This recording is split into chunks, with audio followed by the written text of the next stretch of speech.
Black and white goes with anything. Let's explore.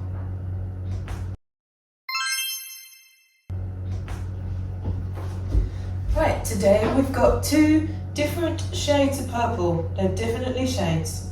This is a cool tone shade, and this is a warm tone shade.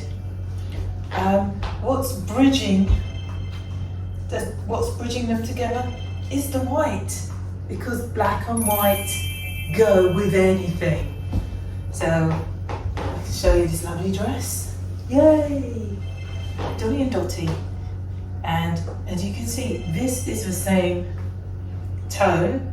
This is nearly a pure purple, this petticoat. And because we've got this white here, it's like a tint.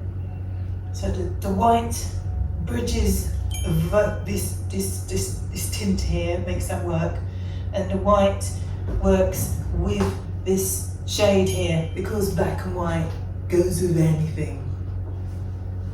Hurrah! Look, black and white.